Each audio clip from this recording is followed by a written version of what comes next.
Hey, it's Husky from Y&I Recording Academy. Today, let's talk about sibilance. Sibilance is that sound that I just made, the S sound, which turns into a very sibilant sound, and it could often just wreck your otherwise beautifully recorded vocals. So let's talk about what causes sibilance, and more importantly, let's talk about 3 practical ways that you can avoid/fix sibilance and basically never have to worry about sibilance again. Let's get into it.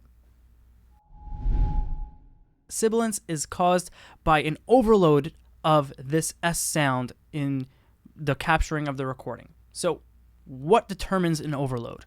A few things can determine an overload, but the most common thing that determines an overload on the S sound is your microphone. If you're recording with a budget microphone, chances are it doesn't handle S's as well as an expensive microphone would. Now, this doesn't mean that you have to go out and purchase a really expensive microphone. I'm going to be talking about a few techniques that you can work with even with a budget microphone, and I definitely don't think that this is necessarily the reason to get to upgrade to an expensive microphone. Stick with your budget microphone because it can make great sounding recordings, but you should just know that the microphone is usually a very big contributing factor when it comes to sibilance. Now, that's not to say that expensive microphones don't have sibilance. Pricey microphones, high-end microphones also have sibilance, and you'll see a session that I recorded with a higher-end microphone that definitely does have sibilance. So what causes sibilance if it's not your microphone? Well, if it's not your microphone, it is the talent. So a lot of times, females and kids will have a higher range, and by nature, they'll just have more pronounced S's. I don't know why this is, but it's just the way it is. Now, a way that you can just right off the bat, what you can do is just tell the person to just tame the S's, have them be a little bit conscious about it, and just say, like, don't do the S's too hard. That's one step that you can take in the right direction of getting rid of your sibilance. We'll talk about more soon, but that's an easy one. Now, even if it's not a female or a kid, some people just naturally have more powerful S's. So you'll have to just tell them the same thing. Just, dude, can you just take it down a notch? Just easy on the S's a little bit. Sometimes they'll be able to, sometimes they won't be able to. But even if somebody doesn't have so much of a harsh S, sometimes having saliva in the mouth can definitely contribute to having that pronounced S. The more liquid in the mouth, the more pronounced that S is. So sometimes right before a take that there's a lot of S's coming up in this paragraph, be like, all right, just swallow it up a little bit and let's take a take. So those are just 2 very easy techniques when it comes to like the talent. Just say either tame the S's a little bit or swallow whatever's in your mouth and let's take a take. So that is definitely a step in the right direction. Now let's talk about 3 actual techniques that you can take that will essentially abolish sibilance. So the first thing is, if you are dealing with a budget microphone, like I have right here, the Rode NT1A. Let's see if it focuses. Let's go. There you go. No? There you go.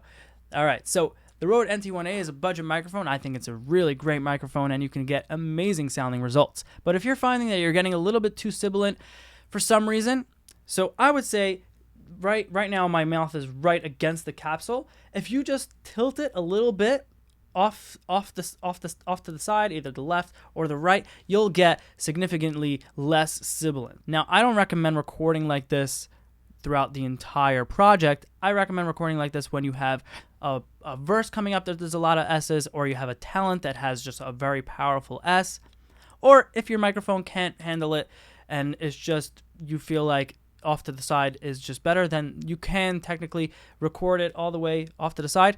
Obviously, bear in mind you should not tilt it too much to where you're losing quality and sound. Usually the amount that you have to tilt it to get less sibilance will significantly impact the quality of your recording. The next technique is to use a de-esser, and a de-esser is literally what it sounds like. It de-esses. It's a plugin that you just put on, and it literally de-esses. Let me show you what I mean. I have a session in front of me. I'm going to play the vocal, the chorus, and then I'll zoom in on S sound. And this was recorded with a pretty pricey microphone, and it still has a little bit of sibilance. The S's are not too harsh, but it's still there. So let's take a listen. Your void is hard to fill. Yeah, we feel you alive still. You're a moon, ablaze in our hearts.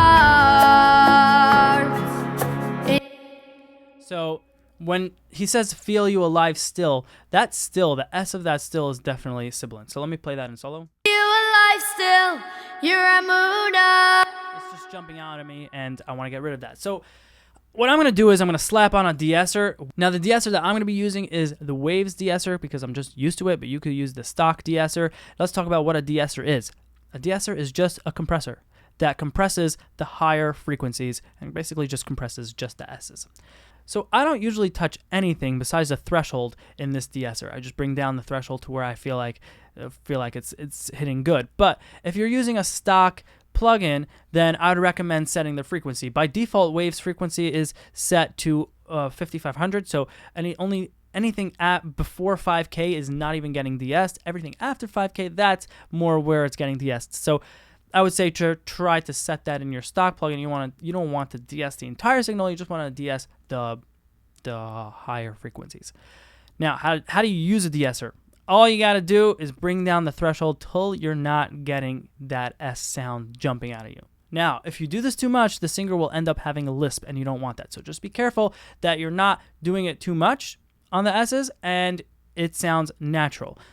Another thing to look out for is that you don't want really the attenuation. You'll see the attenuation will dip when the S's come on, but you don't want the attenuation to really dip when the rest of the signal is going through, when there's no S's. So basically you want to only attenuate the S, and even when you're attenuating the S, you want to make sure that the S still sounds good. So I'm going to play the vocal in solo, and I'm going to bring down the threshold. Boy, it's hard to feel. Yeah, we feel you alive still. You're a mooner.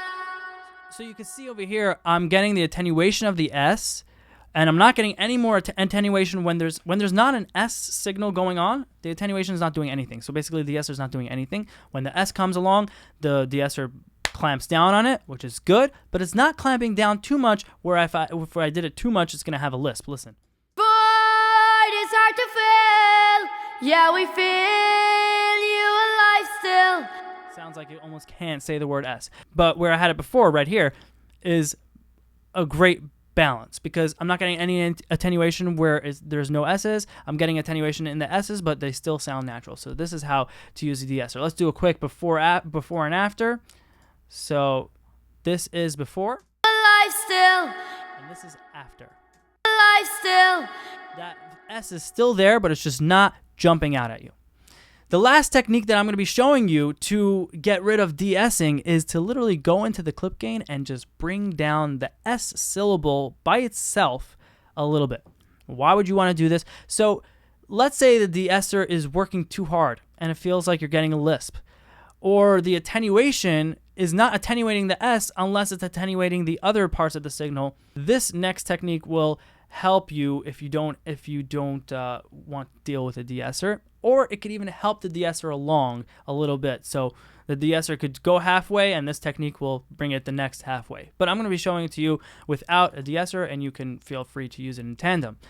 The technique goes like this. You just go into the actual syllable, the S syllable on the clip gain, and attenuate the clip gain. You bring down the clip gain of the actual syllable S. The clip gain, not the track volume, not the track gain. The clip gain meaning the gain before the plugins, before the track, literally on the clip. So let's find the syllable so I can show you how to do it. Alive still. So I just want the still. Just the S of the still, not the whole still. That's